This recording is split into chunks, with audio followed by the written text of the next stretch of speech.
Get your rocks off. As you guys both pop in a fucking Zen. Speaking of getting your rocks off, this is the Banner Report. We're all suited up here at the Banner Report to do a little memorandum on the season, the 24-25 season, NBA season. Jacob, Steve, how are you guys? Wonderful. I mean, the fucking end of the season really fucking slogged on, but yeah, it was now we get to the real basketball. I mean, it was brutal if you were in the Western Conference.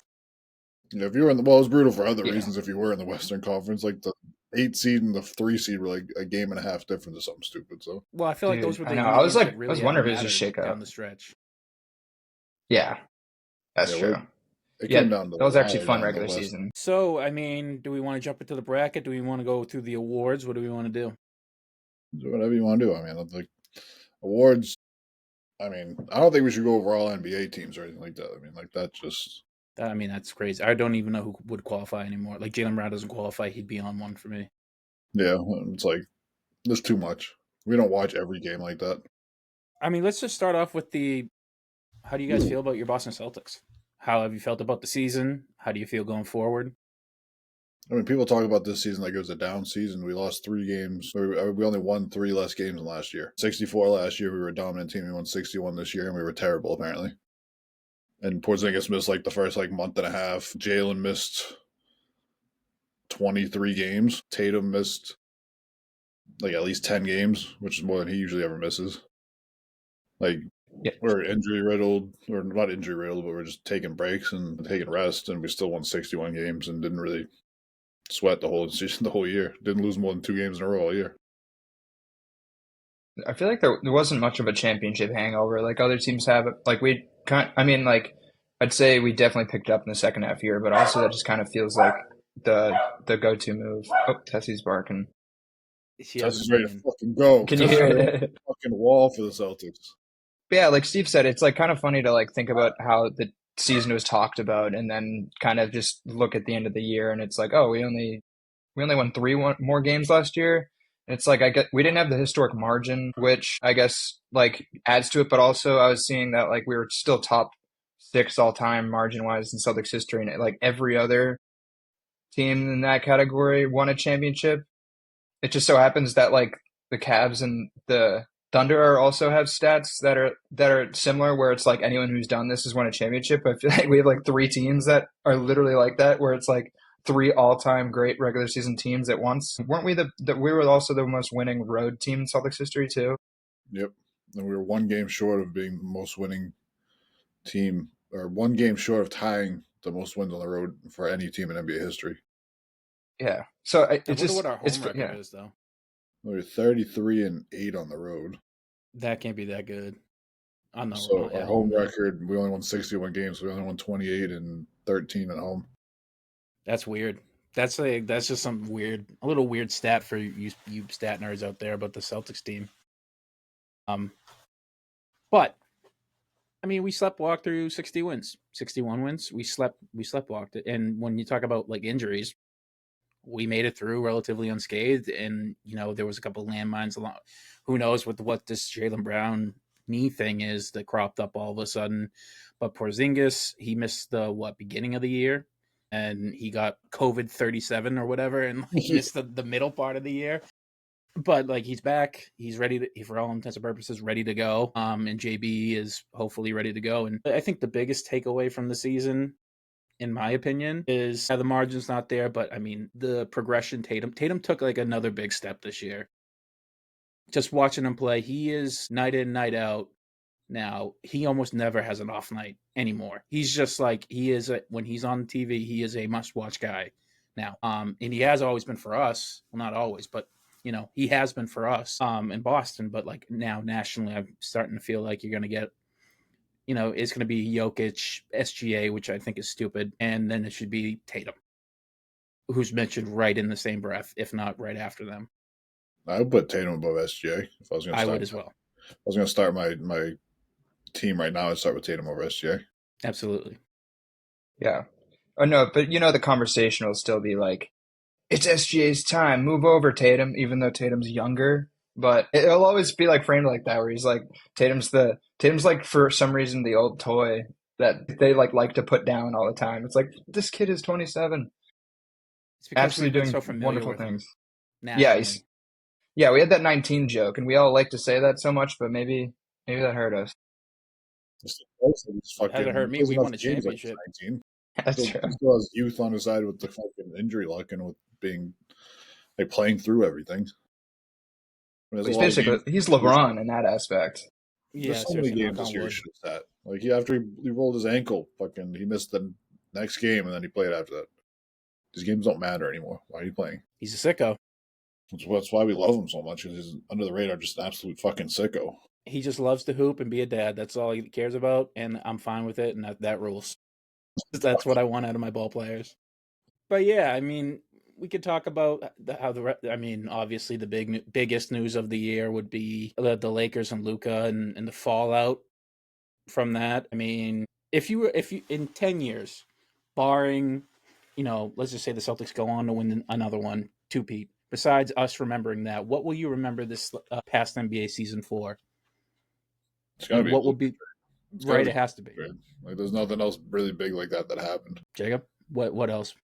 Yeah, the 3-point record, just the fact that we had, like, what, isn't it the top 3-point totals all time, or three people? Isn't it White, Pritchard, and Tatum? And I feel like this is the year of threes. Yeah, for us, Yeah, anyways, yeah. But for the league, you would remember the 3-point shot over Luka being traded. No, I was just talking about the Celtics specific, but no, I'd say for yeah, it has to be Luca. It has to be probably the craziest trade in sports history, I'd say. Honestly, like there's not many more. I mean, Jimmy Butler moved to the West Coast. That's Yeah, pretty big news. Like that's not nothing because the Warriors are now they're in the playoffs, and I think they're probably going to be favorites in the series against the Rockets coming up, Which which is is weird wild because it's an 8 seed or 7 seed is going to be against the the two 7 seed. seed. 7 seed is going to be favored over the 2. isn't this exactly what happened with the Grizzlies? Is that why people are saying? Is that why this vibe's happening?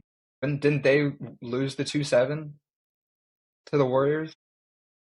I don't remember. The In Grizzlies lost to 22? Yeah, when they were the second seed, I'm pretty sure they were a high seed and Warriors are lower. Or was that the Kings? I forget. There was like a young, scrappy team in the last few years that the Warriors were favored, and everyone was like, "Oh, that's crazy," and then they just won because the Warriors. I Yeah, think I it was mean, either the Grizzlies, maybe the Grizzlies and Kings that's happened too recently, where it's just like they just get I don't doubt favored, any Kings. The Kings are such a fucking bad organization. dude. hey, did they get their doors blown off it yesterday? I don't know Yeah, what the score was. I know they lost though. Yeah. yeah. Yesterday sucked. I The didn't watch. play-in sucked this year. I didn't watch a single minute of any of the playing games. To be honest with you, that's the weirdest advantage of being the 2 seed is that you know your opponent before the 1 seed knows their opponent. Yeah. I know. I know that the Thunder are just happy to see the Warriors win that tight game. Otherwise, that'd be crazy. Because they can just feel like they can handle anything after that. But Warriors versus Thunder would have actually been pretty interesting, honestly. Warriors versus Rockets is really interesting. I think the Rockets are a freaky, athletic, like fly around defensive team like that. They can match the Warriors. The one thing the Rockets ever have problems with is size, and the Warriors are small too. Yeah. Yeah, I know. They got Steven Adams back at least too. I guess is like has the highest rebounding percentage of all time, even though he doesn't jump. I've heard, which is hilarious. Can you guys see my screen here? I can. Okay. Well, since we're talking about it, I mean, the play-in was, kind of a wet fart besides Trae Young. I mean, we could talk about that, what happened with him, like crashing out. But, like, let's just go through it. The Cavaliers, let's just pick the Eastern Conference first. Jacob, Cavaliers over who's left? The Heat or the who's left? I forget. Yeah, it's Heat or what am I blanking on? Who did the Heat or Might be the Hawks, right? Hawks. Yeah, Yeah, the Heat or Hawks. Hawks. But I'm going Cavs. I'm just gonna. I would like to put the seed over the Cavs, please. You're not, you're not serious. I would not. No, not that matchup. There's other times you can pick an 8-over-1. That's not the one. All right. I mean, and now it gets immediately interesting. Pacers, Bucks. Damian Lillard might play this series. He got cleared of the DVT. He's not going to play game 1, but he's already starting to ramp back up to get ready for playing, which is fucking wild. And the Hope Pacers for have the been same such a thing weird for story this year. so let's hope for the same thing for Victor Wembanyama next year. Hopefully I he's gonna have know. the same kind of luck. Yeah. First thing I thought of. Because I it's just don't like want they to see. caught it similarly early and all that. I don't want to see Dame force it though. I want to see something more serious happen. That's for sure. I mean, I don't think they would have. No, but I mean, look, I just watched the Celtics City the other night, and they cleared Reggie Lewis to play. Yeah, but he had like a heart defect. Yeah, and they still cleared a man with a heart defect to play basketball, and then he went and died on the courts. It's also like 30 years ago. Medicine has changed a bit. I think we're a little bit more in tune with player safety and health. Yeah, it doesn't At mean least it you'd can't like to happen. think so. Yeah, of course. But having said that, let's say Dame comes back game 2, game 3. What do you got? Pacers or the Bucks? Who's taking us home? Pacers were in the Eastern Conference Finals last year. Gave the Celtics a mildly competitive series. I mean, I know Honestly, the most competitive series out of all of them was the Pacers one, even though it's the one we swept. we swept them. Yeah. I love how I love how we get to be jackasses by truthfully saying that. We're like, yeah, they freaking give it. We're that good last year. We're just like I get to smile and be like, yeah, our hardest series was the sweep. In the Eastern Conference. Yeah, it's just amazing. It's like, God damn it, we had such a good time last year. We fucking smoked everybody last year, but every game came down to the wire with the Pacers. They were just too young to figure it out. I mean, I think we were a Jaylen Brown prayer shot away from losing game 2. Yeah. Mm-hmm. Didn't But matter. that's a mistake. Like they didn't inbound the ball. If you get that ball inbounds, there's no problem. Mm-mm. I don't So think the now make a Pacers are choice, that guys. young. I don't think the Pacers are that young and dumb anymore. I think they got that scar tissue behind them the way the Celtics did. I think I might take the Pacers in the series. Jacob? Yeah, I agree too. You got I home think time. court. Yeah, Halburn's nasty too. I I mean, like kind of want to go now. with the Bucks. I mean, look, your third option on the Bucks is Kyle Kuzma now. If Dame's healthy, the game that Dame isn't healthy, your second option is now Kyle Kuzma. Yeah, but he's kind of hooping out, I think. I mean, look, I'm fine with that. I'll load up on Giannis and hey, Kyle Kuzma, you beat us. Go That crazy. was definitely a correct trade, at least. I don't know. I don't know if it makes them beat the Pacers, but that move definitely kind of saved their trajectory of the year. That's for sure. The Pacers have just been so. I have lost Played every single so much time I bet better. on them. They I've played so much lost better the money. last half a year, though, right? Honestly, I couldn't. I gave up on them at the beginning because they were such a mess. Tyrese was stepped up. Tyrese after the fucking All Star games, averaging like I think his assist to turnover ratio is like 11-1 or something. Mm. Yeah, he's like passing Chris Paul stats, which is kind of crazy. Like the amount of, I think he already like tied him or passed him for the amount of like crazy assist 0 turnover games. I think it was like 15 turnover, Who the, 15 assists 0 turnover. yeah, he has some crazy shit like that. Who's the Bucks? Who the Bucks have for perimeter defenders to slow down the Pacers because they're gonna run on them. I mean, Kuzma, Giannis. I guess the woman beater too. Oh yeah, KPJ. yeah.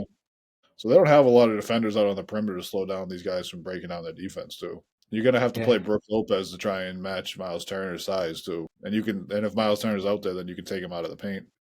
My biggest thing with the Bucks is like I feel like they're bigger than the Pacers. But the Pacers are fine with that. They want to run.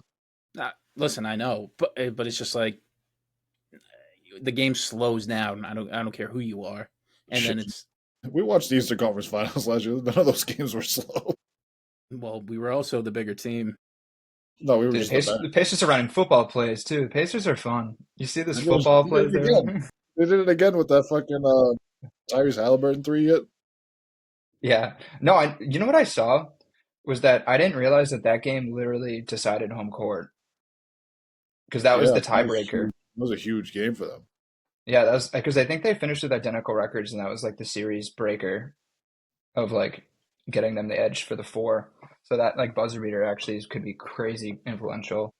But Cody, I see where you're coming from though. I mean, it's not crazy to pick the Bucks. They have the best player in the series by a million miles. So it's Well, not right. like, That's also the other thing. yeah, Giannis is like, it's like their best player in the series, and he's also top 5 in his position all time, probably. It's kind of like like the holistic product of the Pacers more, but it's not going to be crazy if Giannis averages 30, 12, and they win.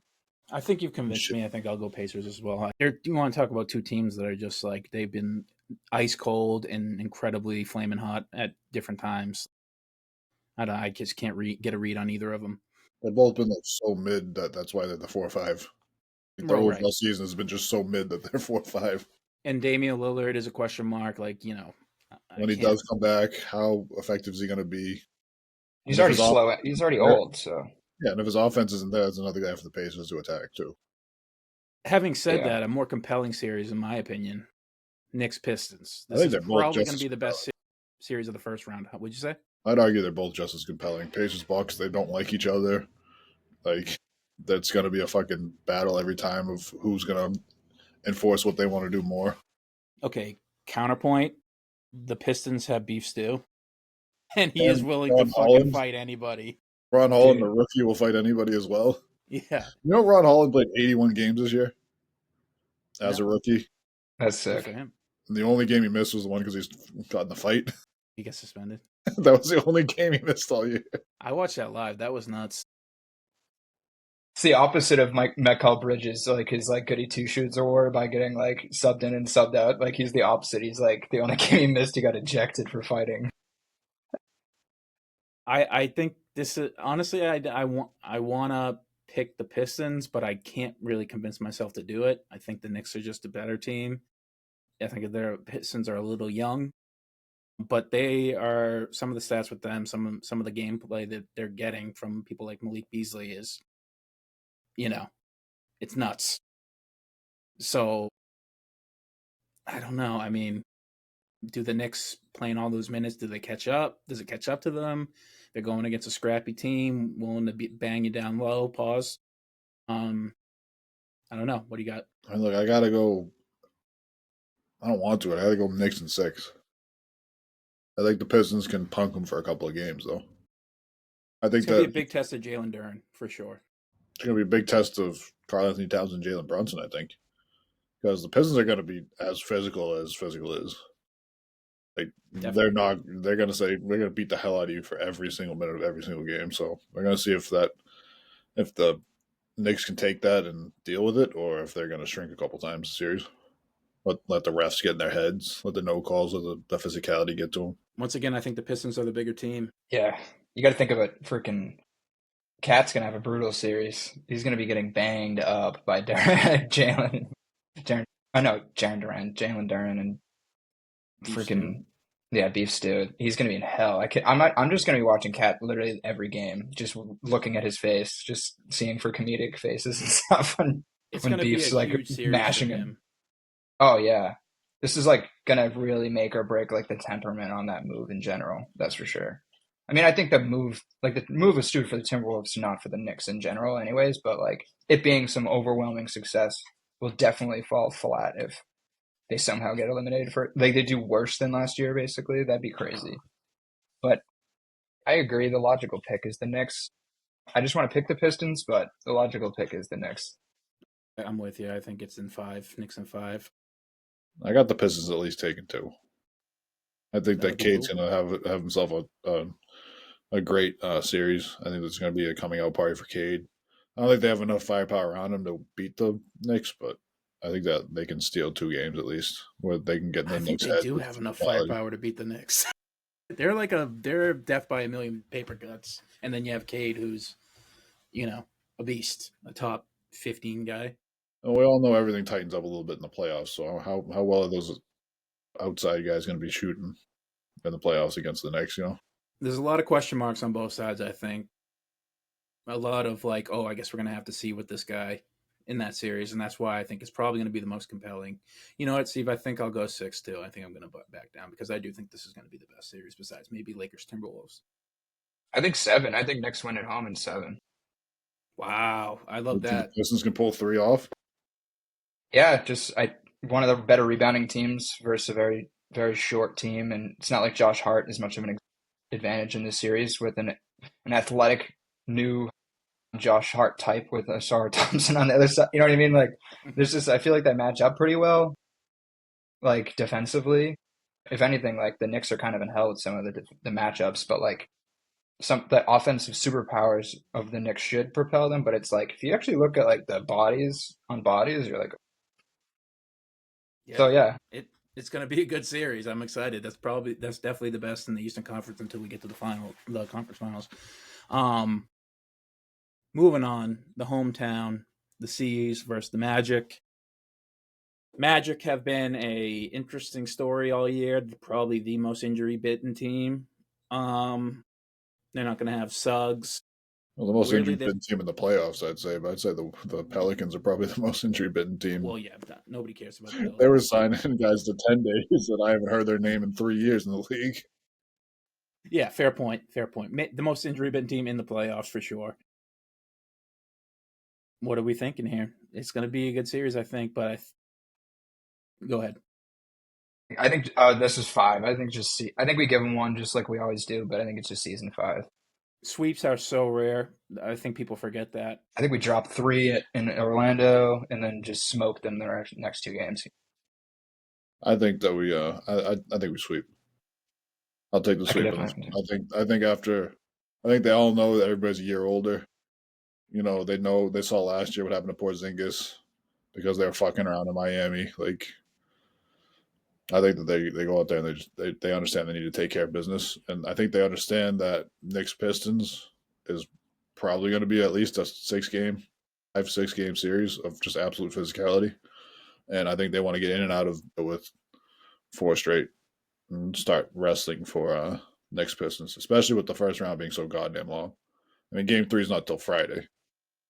I mean, it's fucking Thursday. We're recording this. They haven't even played a game yet.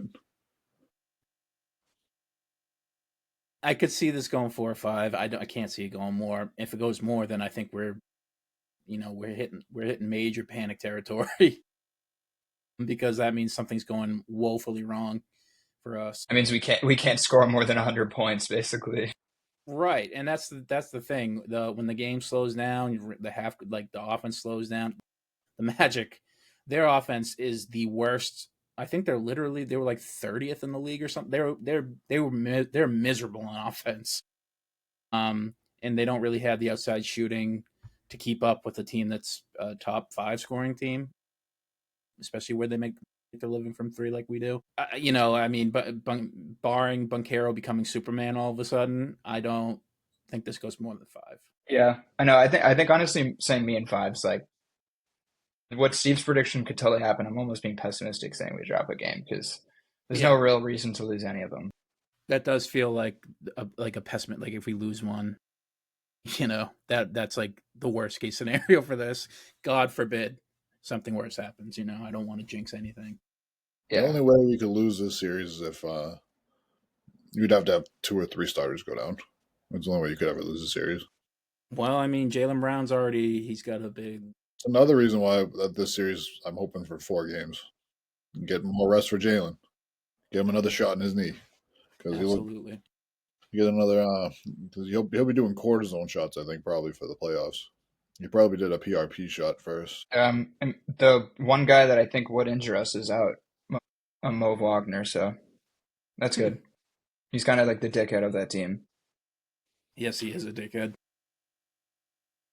Is he the one that played for the Celtics for like fucking? That is correct. A month and then we traded him or something. I can't remember. I couldn't remember him or his brother. I couldn't remember which one was which. They're both on the same team. I know, that's what I mean. I couldn't remember which one played for us though. He'd be like our evil Luke Cornett, basically. I was just thinking fucking Tyler Zeller and Luke Cornett are like the same player. Just way better. Luke Cornett's infinitely. And I was gonna say Luke's way better, but I still think that if you put Tyler Zeller in this team, he probably would have been the same as Luke Cornett. If you're gonna compare any Zeller to Cornett, it's Cody, because he at least stayed around and was getting some starting burn on the Hornets for a grip.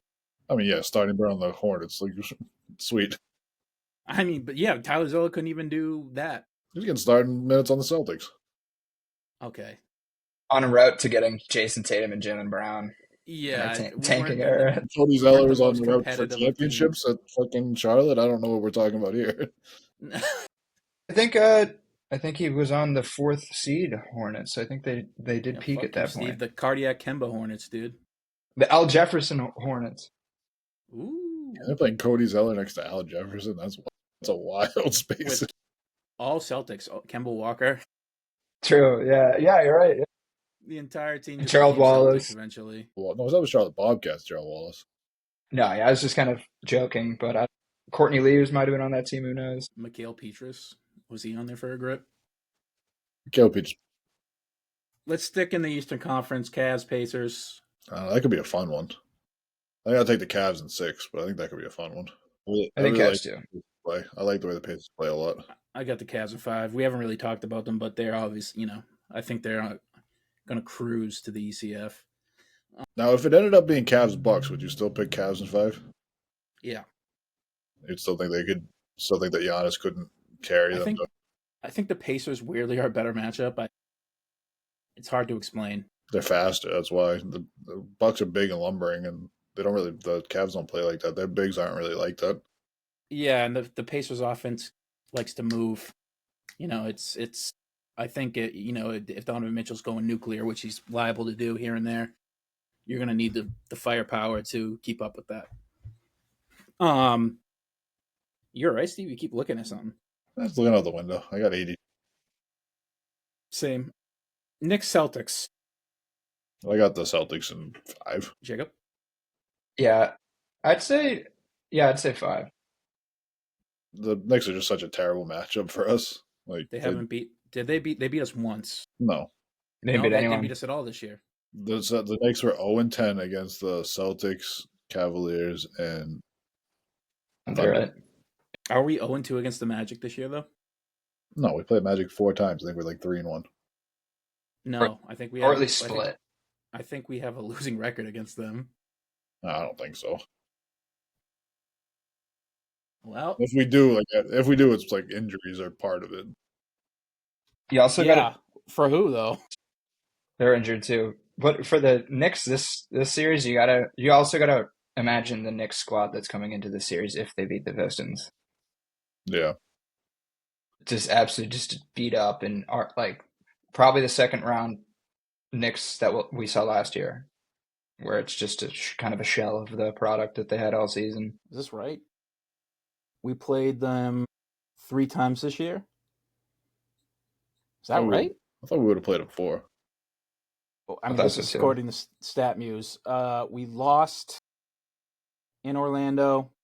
We won in Orlando, and then we lost again in Orlando. That was when we got that was the last game. And we played during the last week. Oh, you think that Orlando has a shot against us? No, it's interesting when we talk about. Like if you go on a 3-game sample size, yeah, like shit like that can happen. But like you had a 10-game sample size, and you just trade away the farm to get Karl Anthony Towns and Mikal Bridges, and you trade away the farm and went 0-10. Yeah, having said all that, I do think Celtics in 5. I think we mop the floor at the Knicks. I don't think they have the guns to match us. Barring something nuts happening, well, I think we're going to cruise again to the ECF. And then this is the big kahuna series, dare I say. ECF, Cavs, Celtics. Celtics in 5. Interesting. I don't see the Celtics losing more than 1 game against anybody in the league. Jacob? I'm going 6, but I get where Steve's coming from. But I say they win at the Garden and don't let it go back to Cleveland. I'm going to go 6 as well. Pessimist take, Donovan Mitchell takes over a game. It happened before. But yeah, the Celtics they're just a better team. They're just a better team. If you want to go back and look at the games that we lost, I mean, one of them, I think that Donovan Mitchell didn't miss in the fourth quarter, and he had 20 points in the fourth quarter, and they barely squeaked away that win. And you had another one where we just went ice cold that game after we went up by 25 in the first quarter. And then they had to play absolutely perfect to come back and win that game, while the Celtics took their foot off the gas and just kind of went cold. Like everything has to go right, I think, for the Cavs to beat us in the series. Yeah, I agree. Also, we were missing like Jaylen Brown and Drew Holiday and Kristaps Porzingis for a couple of those games, and they were Hauser was starting. Yeah, we had Hauser starting in games against them, and they were still just barely getting wins against us. It's just, what is Darius Garland going to do against this team? Going to get cooked. Yeah, like what can he do? No offense to the guy, he's a certified hooper for sure, but he's just going to get abused. I'm just praying that he doesn't play defense with his face again because like he's gonna get another broken jaw and he's gonna be out for the series, and then we're gonna have to hear about that. How our title path was easy again. Like fuck In off. his defense, he is like face height with everybody's elbows. You don't stick your face forward when you're playing defense. Dude. You don't play defense with your face. All right, so we all get the Celtics going once again. What's your prediction, Cody? Yeah, 6. I'm going to give it 6. 6. Just I think Mitchell takes over one game. We probably go ice cold in another one, and then we just handle business the rest of the way. Western Conference. This is Jacob's forte over here because he's a late night fucking late night motherfucker. I'm getting messages at 3 a.m. when I'm getting up for work about the fucking Thunder Nuggets games. Who could the Thunder be playing? The West playing Grizzlies or Mavericks. It's the only bad series. So who do you think they're going to play? Honestly, the Grizzlies, but I don't think it matters too much, but Grizzlies. Yeah, I think that the Mavericks, I think they just want to go home. I think that it's just like this season from hell. Let's just get it over with. Nobody. What's my from hell? For the players that have been there? Like, hey, you just traded away your best player, and then Kyrie got hurt afterwards, and then AD got hurt. Like, they're just like, what are they going to do? Go win that game, and then they get to go fly to Oklahoma a couple times? Like, why the fuck do I want to do that? Like, I want to go home. Calling it the season from hell is so funny. It's like, to me, it's just funny because 98% of the damage is self-inflicted. Well, the problem is that the players didn't inflict the damage. No, for the fans. Kyrie's injuries, that stinks. But listen, that's the Luka trade was not their fault. The AD injury coming after the Luka trade, the Kyrie injury. It's like, why? Whoever's playing fucking starting point guard for them it's like, why am I going to go out here and like go face Lou Dort twice in the playoffs and just get my shit rocked in Oklahoma City and have no good food and nothing good to do? Just stay home. And then on the other side, you got the Grizzlies, who John Morant they're a walking soap opera. Yeah, I mean, I also want to see John Morant in the playoffs because I just want to see what other celebrations he can come up with and say that they're not gun celebrations. He's going to plant a claymore. So he threw the grenade and he said, fucking, oh, that was just me throwing my words out there and not listening to what people are saying. Like, dude, just stop with the guns. It hasn't worked out, please. It hasn't worked out. If I got an assistant, I would just start throwing flashbangs. Just toss the thing out there and cover your eyes. And no matter who wins, the Grizz or the Mavs, I think we got the Thunder in the sweep. Yeah. I'm sorry to those two organizations, but it's just not your year. No. These other series, though, oof. Yeah, they are actually quite compelling. Fucking blows. All the good series are going to be out west. The Nuggets Clippers. I mean, if you asked me about 3 weeks ago, before the Malone firing, I would have taken the Nuggets, probably in 5 or 6. I don't know now. Now they're they just flipped the team on their head, and they're going to be relying a lot on Russell Westbrook. They don't have a ton of offense besides maybe the best offensive player just ever. Period.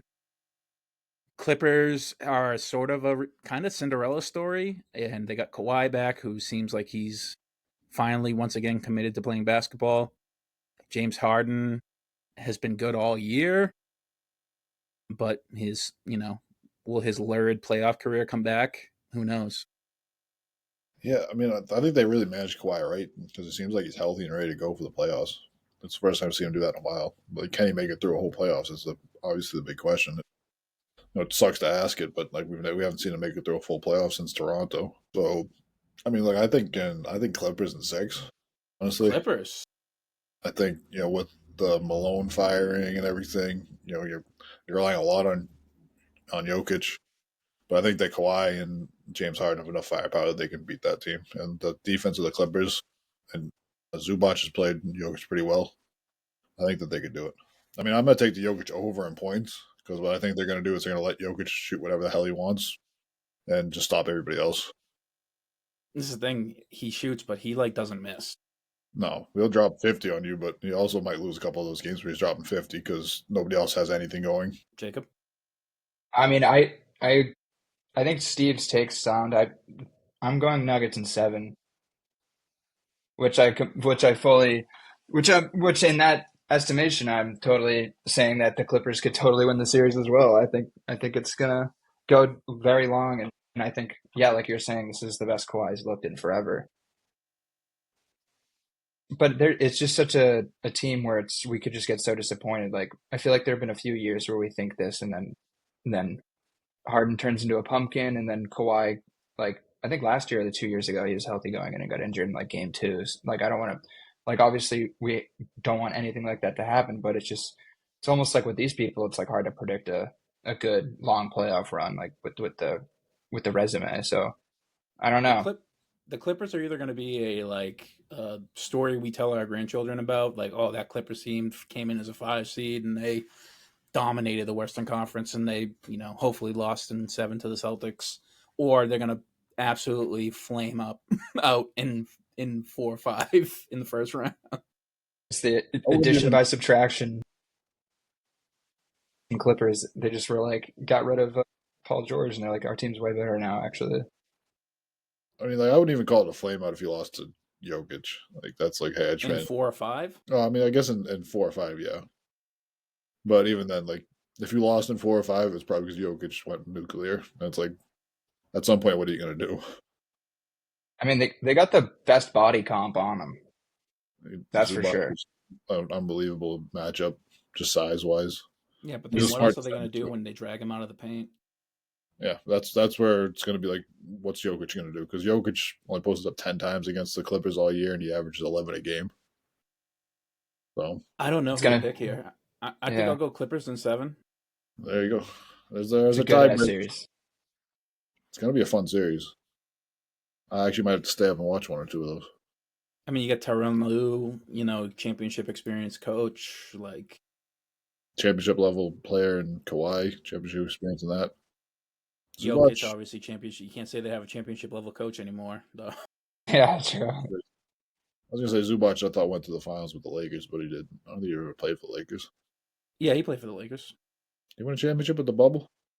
No, but he played with them like Marc Gasol did. Oh, they dumped him before he had really turned into himself.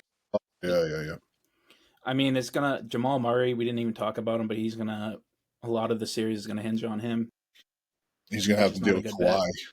Like he's gonna deal with Kawhi. Like that sounds like a fun matchup. Yeah, for Kawhi. Yeah, but then you can totally see a reality where the usual happens and he rises and Harden falls. Yep. If there's one thing about Jamal Murray is that motherfucker, he does show up in the playoffs whenever he is there. I saw a video on it. He's actually the biggest playoff riser of all time per stats. Kind of crazy. Like not even like it's like one of those. It's like it's one of those crazy Jokic ones where they do the grab. It's like see all these people, and then Jamal's way up there. He was actually like that. He was like way above everyone else when it comes to because it's not even just like points. Like he also got like that 30-point triple double in the finals. Like he just turns into a double machine kind of in the playoffs. It's kind of weird. So hopefully he's iced up and ready to go. But it hasn't been a good season for him in the slightest. Another good series, Lakers Timberwolves. I mean, you got Lakers in 5. It's like, you think? I don't think it's that good of a series, honestly. Like Rudy Gobert can't play, so that means there's a lot of size on the Timberwolves side that the Lakers cannot match up with. Yeah, all right. I'm fine with Rudy Gobert being your offensive hub if you want that. Like, yeah, hit him on the short roll. Go have fun. Well, they also have Naz Reid, Joe Randall. Yeah, Naz Reid, like I put fucking LeBron or Rui on him, and that's fine. I don't care. He's not going to beat you up down low. At least Randall shouldn't have the ball on the post unless he has a mismatch because that's a black hole, and he's going to shoot it if he had fucking Rudy Gobert on him. Yeah, I don't like how they're talking about the matchups too. They're talking about how they're using Randall as the Luka stopper. I don't like how they're talking. So who are you taking, Jacob? I think Lakers in 6. Yeah, I got him in 5. I'll take him. I'll take the Lakers in 6. I have apparently the fucking teams that I think are going to lose. I have zero faith in because I don't think I picked the team to win more than one game this whole time. I mean, it's another one where I could see. I'll go Lakers in 7. I'm switching that up. I could see anybody winning this one. I really can't see the Timberwolves matching them offensively. Yeah, but it's the Lakers' tallest player is Jackson Hayes. I mean, he's not good. Who's the freaking Timberwolves tallest player that's any good on offense? Naz Reid? Rudy Gobert is a 4-time Defensive Player of the Year. I said on offense. I didn't say on defense. Okay, but Anthony It Edwards doesn't led the matter league in on. 3-point. It doesn't matter on defense. You're just gonna get hauled up to the. You're gonna have him from covering Luka again. Anthony Edwards is the best 3-point shooter in the league this year. Okay, well, that doesn't answer my question. Who's the biggest player that you're worried about on offense? Julius Randle. Yeah, okay, cool. Have fun with LeBron. You're not Naz gonna get a Reid, call 6-man of the against. year. Yeah, I'm not worried about him posting up. He shoots threes. I think you're You're I think you're way not too much giving them faith in enough credit. size when Luka's just gonna go out there and pick on whoever's bigger than him all game long. Yeah. I think you're right, Cody, where it's tough on paper, but I think honestly the vibes of just Luka versus the Timberwolves is going to carry a lot of this. I think he's just going to see red. It would also be just hilarious. I mean, talk about all-time drama. The Lakers get bounced in the first round after this trade. I mean, look, I would laugh my balls off, and I'd be the happiest man alive that I was wrong. But I just don't see like you're gonna have one of LeBron or Luka Doncic on the court for all 48 minutes of a game, where they're just gonna pick on whoever they want, and they're gonna find whatever mismatch they want. Yeah. I mean, listen, Also, I'm with you. if I Austin picked Reeves, the Lakers. they're setting up Reeves to die. Dude, people talk about Austin Reeves like he should be like third team all NBA this year or something like that. It's like, what are we doing? Talking about he's like the best third option in the history or something. I'm like, what the fuck are you talking about? He might not even be the best in this league. No, I take Porzingis over him. Yeah, or I would like take Derek White over him. Yeah. I was like, what are you talking about? I think Zubac had a better year than fucking Austin Reeves. Bill Simmons, the way he gasses up Austin Reeves is nuts. I wish I could have somebody who roots for me as hard as Bill Simmons roots for Austin Reeves for whatever fucking reason. I mean, we all listen to him. That's why we're saying this. We all listen to Bill. It's nuts. But anyways, moving on.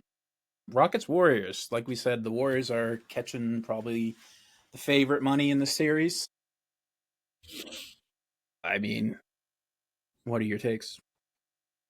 Dude, this one's a fucking toss-up for me, to be honest. Because, like, the Rockets are so young and inexperienced. I mean, you got Ime, who's got a lot of experience. Like, they still got Fred VanVleet over there, right? Mm-hmm. They got that experience, but, like, outside of that, they're very young. You know, you're going up against a team that's all of them have been there. The only one on that team that hasn't won a title is Jimmy, but Jimmy's been to 2 finals. And it's when it comes to playoff basketball, I don't think Jimmy Butler's a guy you bet against. Yeah, he's that guy. It's like the matchup is beautiful. I mean, you got a freaky athletic Rockets team that loves to run around and they don't care about fouling and they're going to play hard on defense every single time. And they match up great with the Warriors because there's no size on the Warriors. I gotta take the Warriors. I think maybe in 6. Jacob? Yeah, I think I'm actually going Rockets in 7. I do. I know what you mean, and I also. It's funny because like people are talking about Dylan Brooks' experience too, and I was like, it's like not helping my case, but I think Dylan Brooks' experience is like negative experience. I think it actually like he like his playoff experience is getting embarrassed and kicked out of town. Like, like I don't. That's like saying Grant Williams does. It's like and then he fucking ignited the other team. I still can't believe the fucking Grizzlies did that. They're like, we don't want you, and he's never going to be welcome back here again. Like, what are you talking about, dude? Like, he was part of your grit and grind culture, like for whatever it was worth. Yeah, it was very Sixers of him. And the Rockets are just a little bit worrisome when it comes to their offense. When you need a bucket, who's going to be the guy? Whereas the Warriors don't have to worry about that. Who's going to grab a rebound on the Warriors, though? I'll go Warriors in 7. I think Jim's going to get a lot of rebounds in the series. I think that he's one of those guys. Austin Post or whatever the fuck his name is. You got to figure too, like their best offensive option for the Rockets is Sengun probably, and he's going to be matched up with Draymond Green. So it's kind of a hard matchup there for him. I'm just happy we get to see Draymond in the spotlight again, one last time. Yeah, because he doesn't get enough spotlight. Oh, man, yeah, but no, the real playoff spotlight. Championship. People forget that he was just like, yeah, no, I guarantee we're going to win the championship this year. He said it this year? Yeah. After they got Jimmy, he said he guarantees it. Like, dude, you guys could get bounced in the first round this year. I mean, listen, he loves his guys. I can't beat up on him too much, but that's crazy. Moving on. Thunder Clippers. I got to take the Thunder in this one. I think I got to take the Thunder 4-1. Honestly, one of the hottest takes you could have is the winner of the 4-5 beats them. But that's There's a hot just take. too, dude. I mean, like, what the Thunder? Like, what have the Thunder done to really encourage you in the playoffs ever? Like, I know that they had this historic ass season, but they lost 2 games to the Pelicans last year, I believe, in the first round, and then they lost in the second round. So it's like they kind of shit their pants when the lights get bright. They actually really wanted to win the midseason tournament, and they lost to the Bucks that were like fucking crippled. I don't know, but I will pick the Thunder, but just because the summation of parts. But I'm not really unless I have to see them just fully dominate a series, and then I'll be like, all right. We just have never seen that. Jacob, you got me. You swapped me over. I got the Clippers in 7. What? Yeah, is that easy? Clippers or Nuggets in 7. Whoever comes out of the 4-5 seed, I think they're beating the Thunder in 7. Well, you see, that's the thing with me. I could see the Nuggets beating the Thunder because what the fuck are the Thunder going to do with Jokic besides nothing? I mean, I know he's good, but come on, Jokic is... Chet weighs like half as much as Jokic. Jokic is going to eat him for fucking breakfast, lunch, and dinner. He fell out of the game every game. And it's just, so I could see maybe the Nuggets giving them a really competitive... When it comes to the Clippers, I think a lot would have to be on Kawhi's and James Harden's shoulders to match up with like what the sum, like you said, the sum parts for the Thunder. It's just, I think I'd have to go out either way. I guess I'll go Thunder in 6. I was gonna go 7, but I don't know. I tell you what though, Jacob, I hope you're right. I hope they are like a classic pants shitter. I really think I think that Shea's numbers are all going to drop a lot in the playoffs. Well, the foul baiting stuff, that's really going to be put to the test. Yeah. Teams are going to load up on him and plan for him for a whole series. I don't think he's going to play as well. Honestly. And good luck trying to foul bait Kawhi. Yeah. He's going to take your cookies. Dude. And good luck on their young dudes. Like Jalen Williams probably get guarded by Kawhi. It'll be or do you think Kawhi would cover with Harden in this year? I think what'd you say? They would put Kawhi on Shea. You think? At least in big moments, it would be him against Shea. Yeah. I wouldn't put Harden on him. No. I would try to get Shea to cover Harden, though. I think Harden is a better foul baiter than Shea. What about Norm Powell? He's not a bad defender. I wouldn't hate that. I don't know. Either way, I'm going Thunder. But I got Chris Dunn to lock him up. Chris Dunn is if he can do anything in the league, it is defend. They call him the dungeon. Yeah, because when it's fucking torture to watch him play. Providence College, baby. Come on now, give some love. Lakers Warriors. Wasn't he a Celtic for a grip? I think so. I think we drafted him and then immediately traded him or something stupid. I don't think we drafted him. I think he legitimately played for us for 3 seasons ago, and we were just like, "You're not going to make the roster." Oh yeah, he started the year and then he didn't even make the roster by the time for the opening. Like Lonnie Walker. The battle of the olds, Lakers and Warriors. I mean, the NBA will talk about jizzing yourself if they wish this could be the UCF, but no, because if the Thunder make it to the Western Conference Finals, you got the young guys versus the old guys. They're gonna love that too. That's true. Either way, the NBA's jizzing. So go ahead, who are you picking? I'm picking up some tissues on the way home. Apparently, Lakers Warriors. I don't know. I guess I think I got to go with the Lakers. I think. How many? I don't know if the Warriors have the firepower to keep up with the Lakers. To be honest with you, I think I take the Lakers in 6. I mean, the Warriors and Lakers. That's tough. I think it'll be like hard fought games, but I think it'll be 5 Lakers. Yeah, I could see this going. The Lakers walking through this one because the size thing is not so much of an issue anymore. No. Some would say it never was. Huh? Some would say it never was. Oh, it's gonna be true. It's about the motion. Apparently, they're gonna win that series where the size is a problem. So I don't know. Yeah, well, they're not gonna win the next one. Yeah, I think I might have to take if this is what the matchup is. If I could take the Lakers, I'll take the Lakers in 6. Wow. I want to see Lakers Celtics finals. That would be so fucking cool. We saw it twice. Hey, guess what? It's cool every fucking time. Like, okay, anyway. The guy complains when he sees boobs for the 3rd time. Like, what the fuck? I see boobs every time I look in the mirror. I'm looking at 2 boobs right now. For me, big dog. Come on.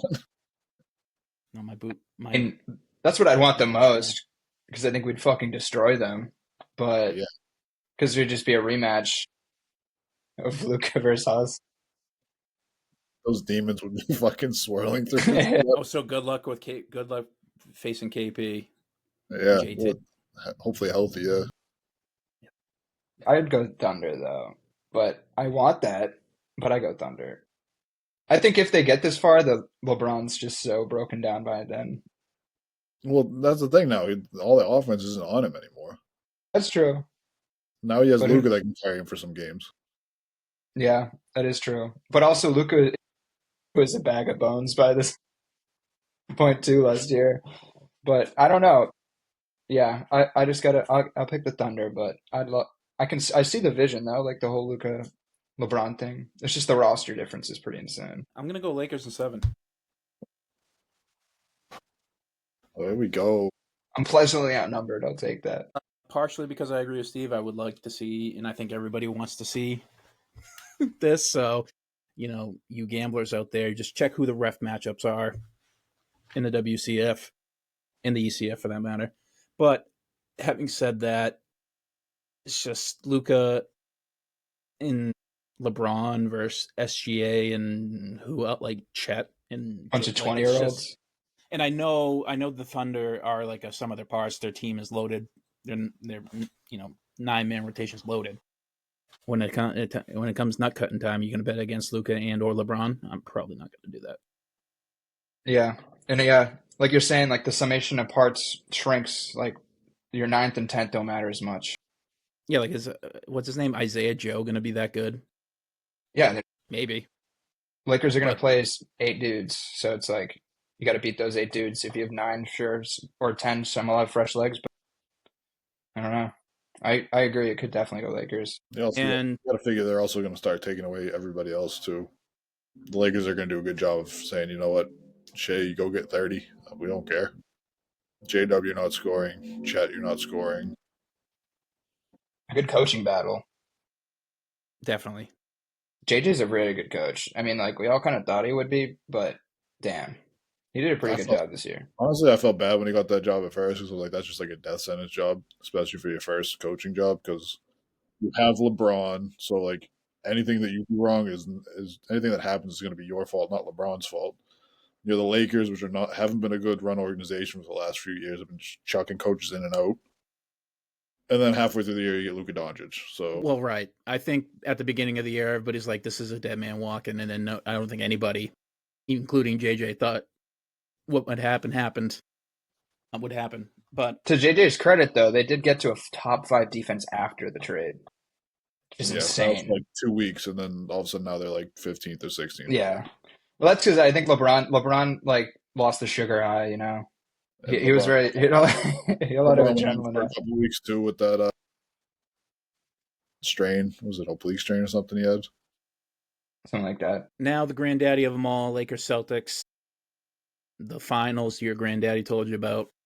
Celtics in 5. Yeah, Celtics. Luka takes game 4 again. I'm doing Celtics in a sweep. There's not enough size on the other side to beat this Celtics team.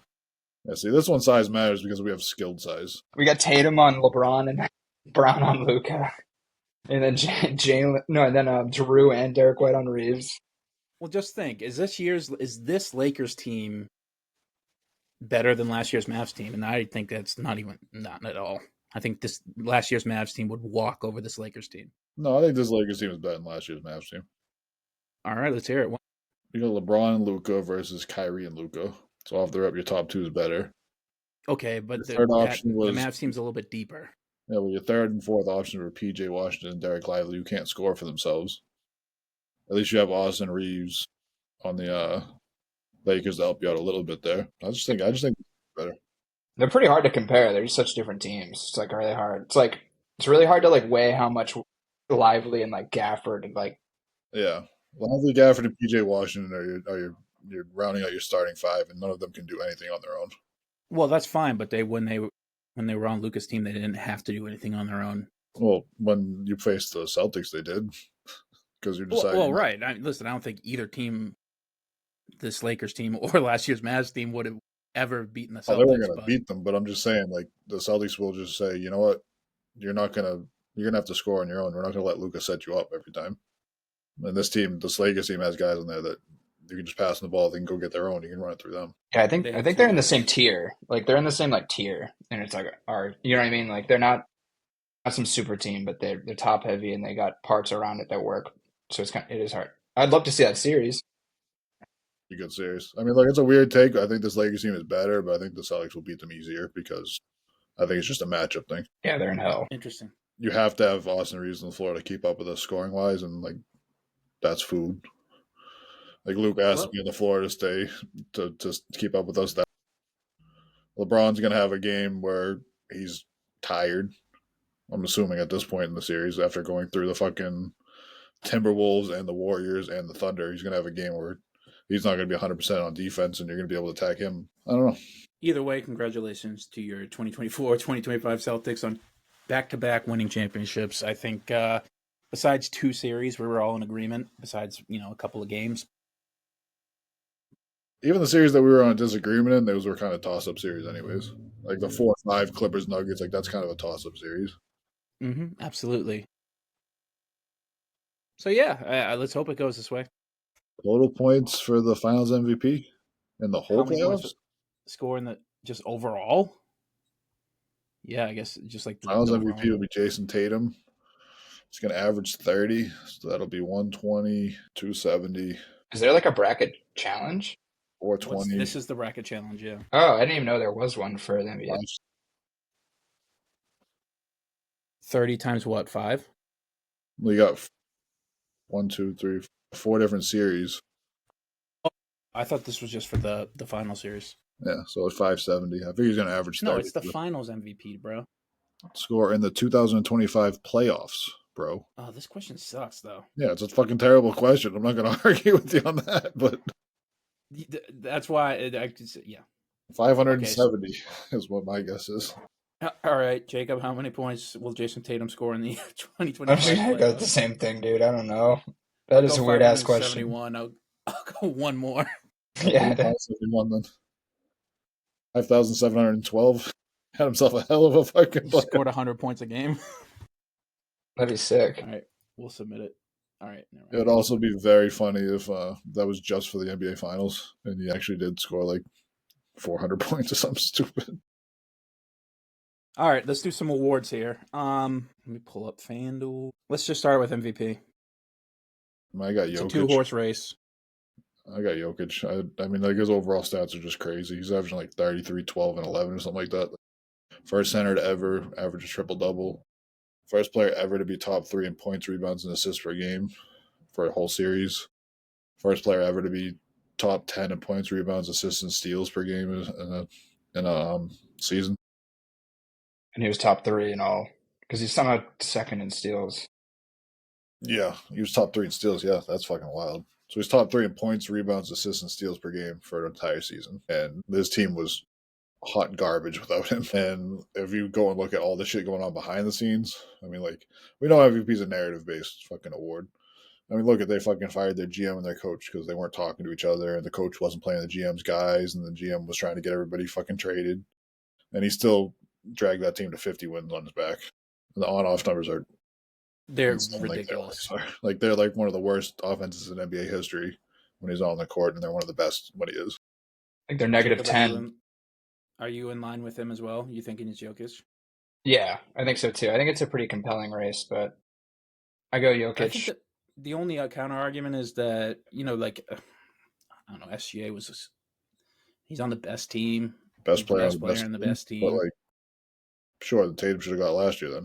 A little fatigue maybe from voting for Jokic so many times, stupid shit like that comes in. But when it comes down to the gameplay, yeah, I think Jokic takes it easily.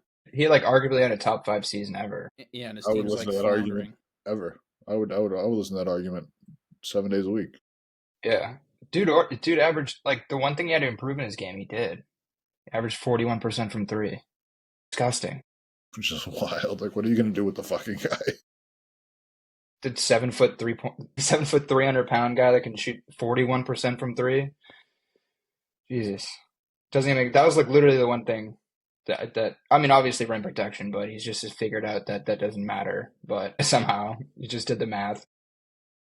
Yeah, my predictions for the year were fucking way off. I mean, didn't you have Taylor Jenkins being coach of the year? Yeah, I had Taylor Jenkins. That's actually so funny, though. I don't hate that pick.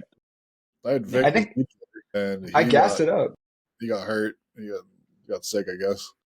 I had Luka as MVP. He didn't play enough games. By fucking like November, he was already out. Got dumped by his org. Yeah, I think I had most improved player for Evan Mobley. I think that's gonna happen. I think I had rookie of the year for Zach Edey. Not a terrible bet.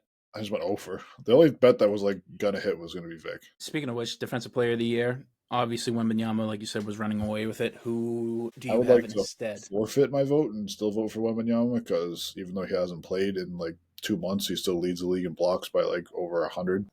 Not an unfair argument. But I guess I'll fucking settle for Evan Mobley.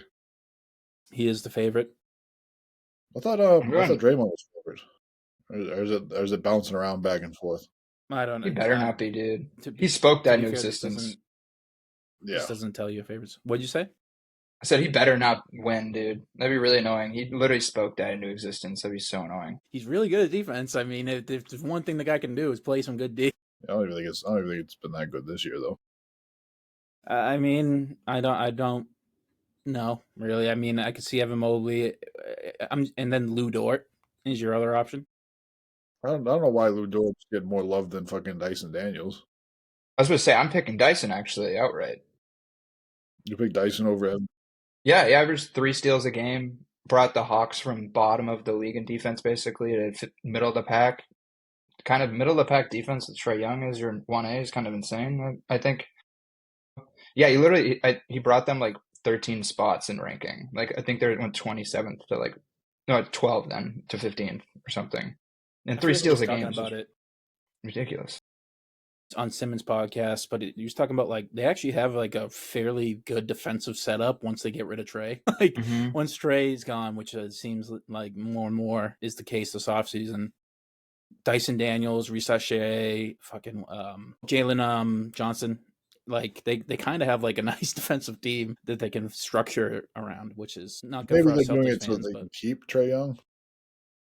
What'd you say? So maybe they're building that structure so they can keep Trae Young. I wouldn't want him.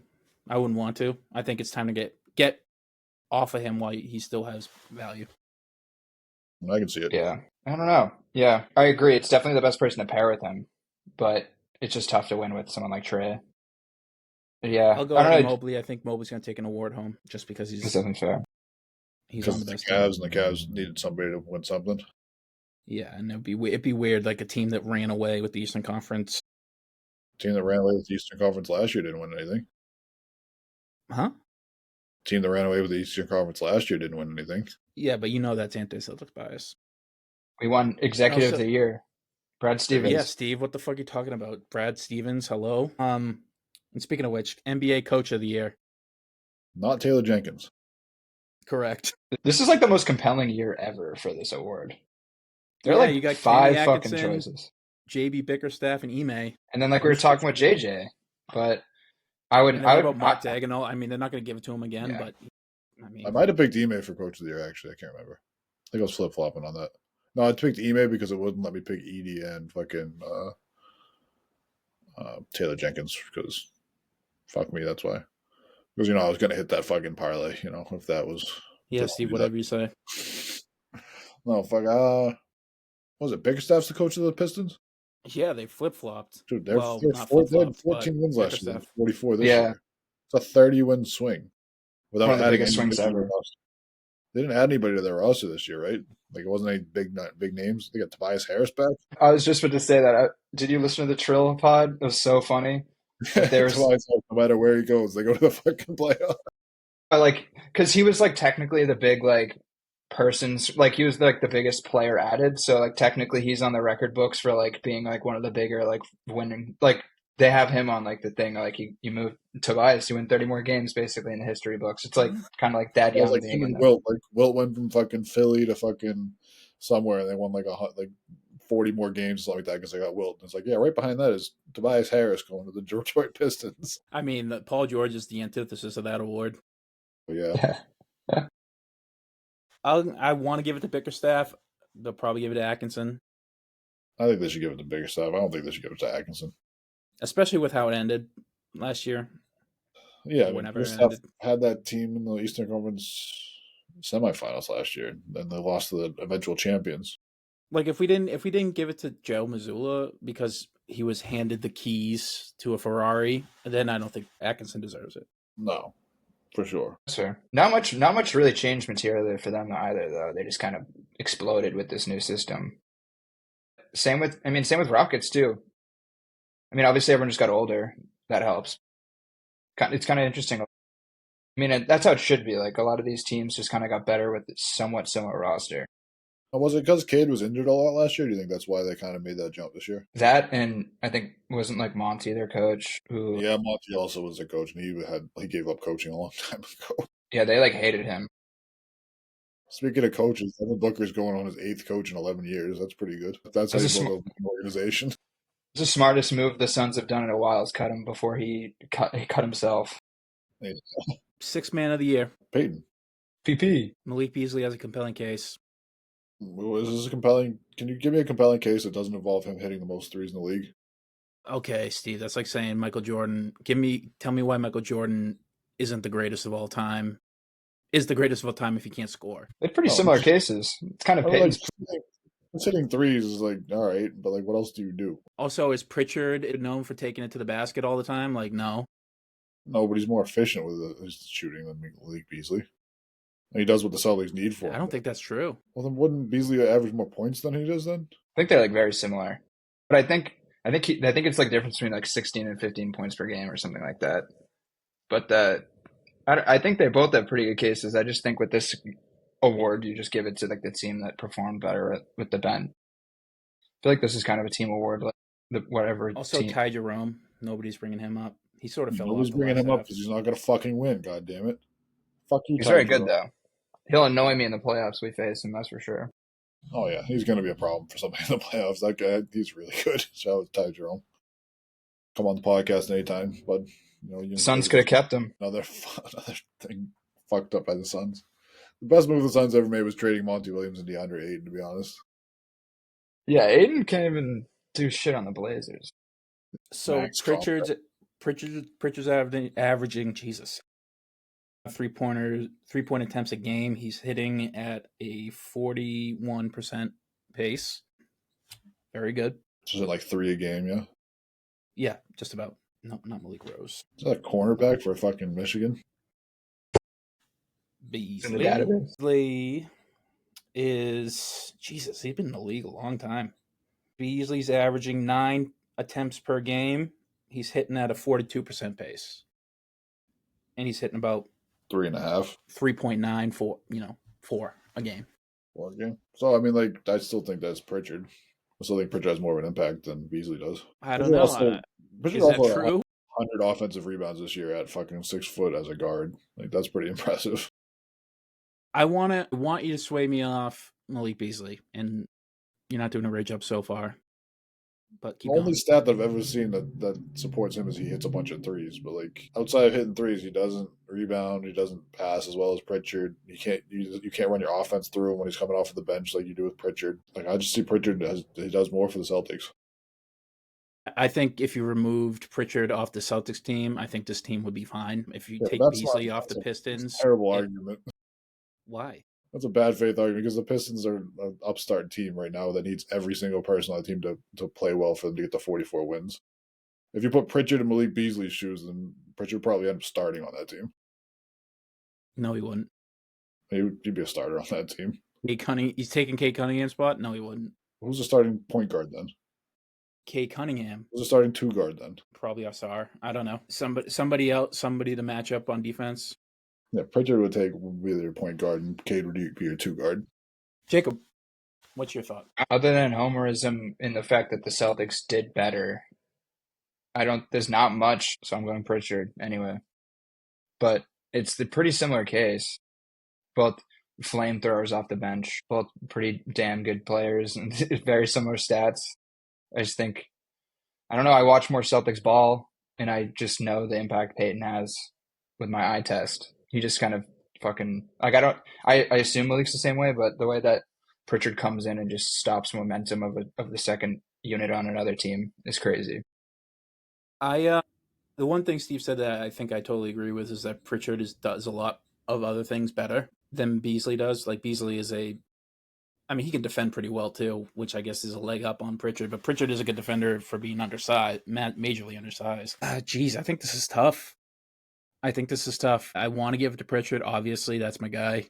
I'm a Celtics fan. Yeah, I'll give it to Pritchard. Well, let's not forget about the 40 ball he dropped too with fucking Derek White. Yeah, that was sick. Again, it was against Portland, right? Yeah, they both had 40. It was the first time in like NBA history two guys had 40 in the same game. Both had like 9 threes.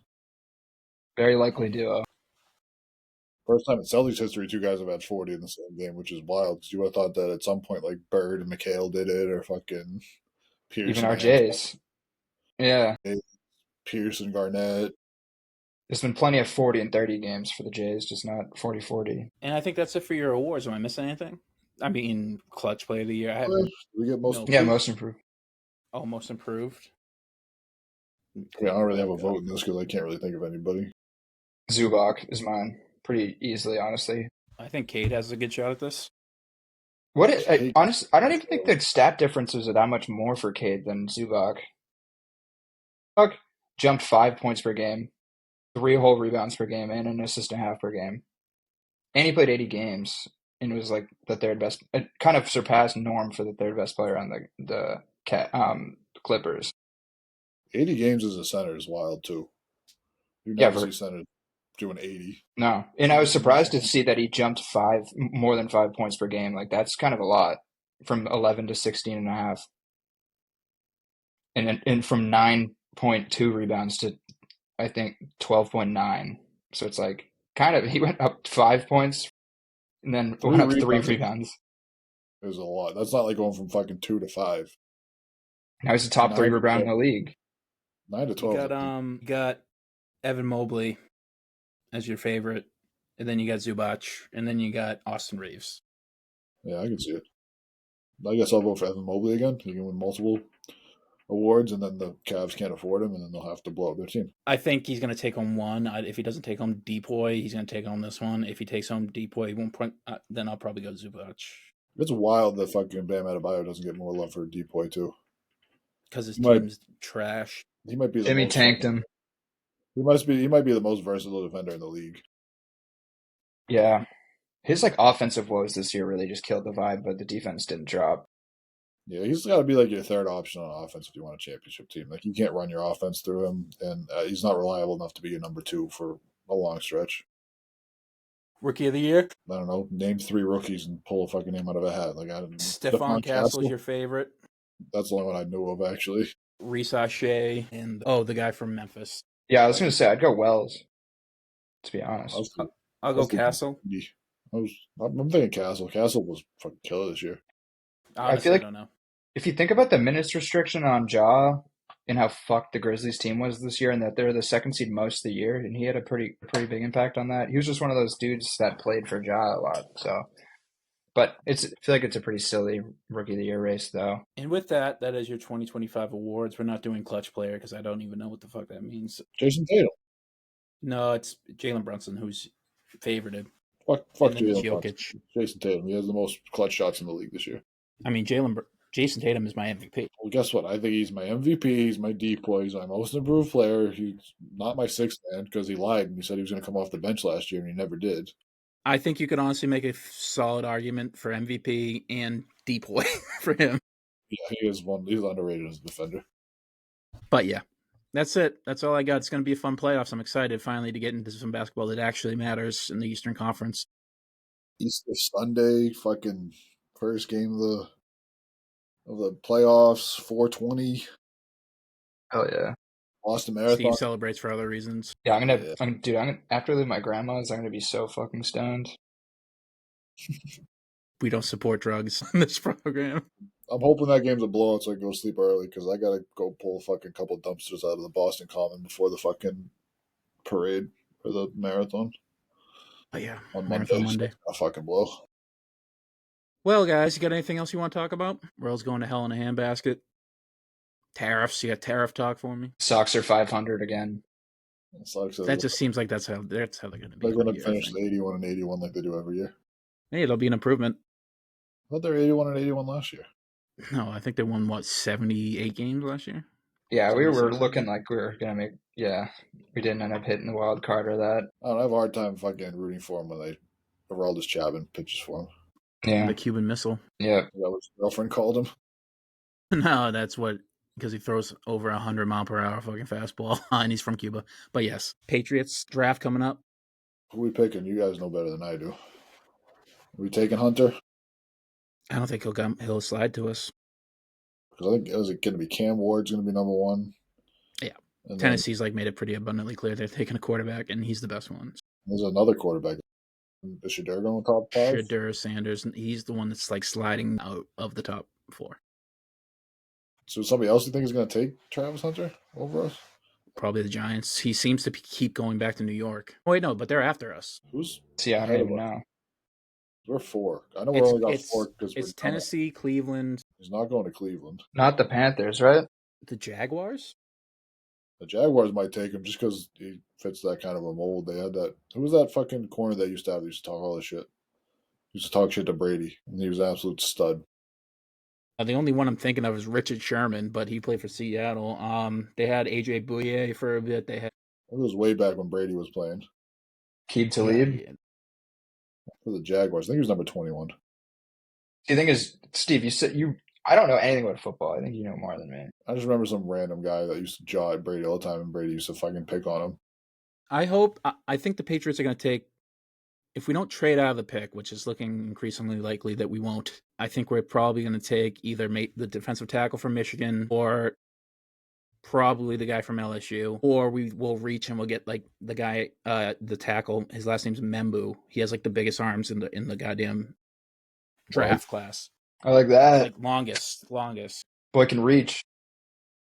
And I'll never rule it out because Vrabel loves a nice running back, Jainty. That'd be fun. Huh? With the 4th pick, though? Well, that's the other thing is that's pretty much a mistake for drafting a running back unless he's the next Saquon Barkley, which is not apparently the case. Even a tackle, I wouldn't take. Huh? I wouldn't even take a tackle in the fucking top 10. You wouldn't take a tackle in the top 10? No, that's crazy.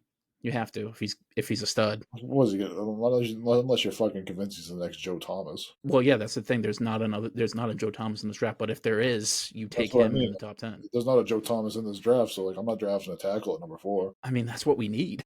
I know that's what we need, but you can get one at it later. Later, that's going to be worse, but not terribly worse, right? I mean, the hope is that the guy, what the fuck is his name? The defensive end gets to us somehow from Penn State. He's the best player in the draft, widely considered the best player in the draft. The new Jalen Carter, basically. That's what I heard. Yeah.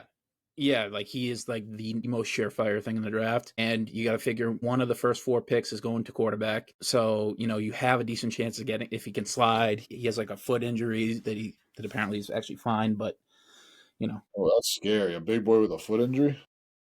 Yeah, but it's already, he's already had surgery on it. It's been cleared. It obviously that's scary, but you never know. I take the risk on him.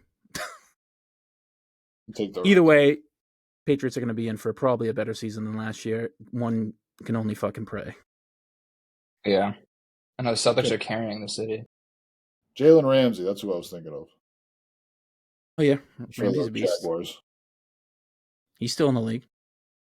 Is he really? It was 2018 he played against the fucking Patriots in the playoffs. He's on Miami, I think. Shout out to him having a long career. He must have moved over to safety or something like that. He was a shit talker, right? Yeah, he talked so much shit. That's the only thing I remember about him. He was really good for, I think, the Jets before he went to the Jaguars. Jalen Ramsey? No, he never played for the Jets. Who did he play for before the Jaguars? No, he was drafted by the Jaguars. And then he went to the Rams, I believe. Won a Super Bowl with them, and then I think he went to I think he's been in Miami since. That's the way to do it. Go to fucking Miami at the end of your He's still a top 5 cornerback too. Really? He's that good still? I think so. I have to go back. I wrote it down on my notes, a bunch of shit that I actually want to go back and review before training camp opens up. But nerd. Yeah, I get super nerdy with football. He is fucking a beast. Very funny. We're calling fucking Cody a nerd, and Jacob's up watching Portland fucking Utah Jazz games. Yeah, you're a fucking nerd, dude. You're staying up till midnight watching. At least NFL knows to be done by 11. No, yeah, I'm playing the show on my Switch, watching midnight basketball. Yeah, I've been catching some of it too. Just I throw it on the TV when Kim's like while we're in bed, and I'm just like scrolling through my phone trying to keep an eye on the game. But Dude, it's perfect. I've woken up. I woke up in an OT the other day. It was like, this is awesome. I just woke up, caught the OT, and went back to bed.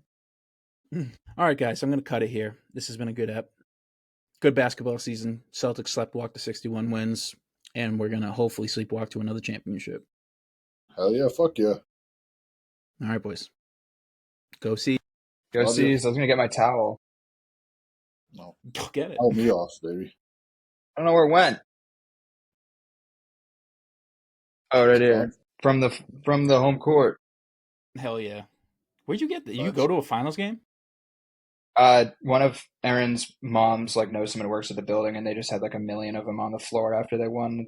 They just took a bunch and asked the mom who would like it, and they're all Bruins fans in her families. I was like, you guys must be having a bad year, but I'll take this. Tough year for them, yeah. All right, that's it. Go Seas. Love you guys. Bye. Bleed green.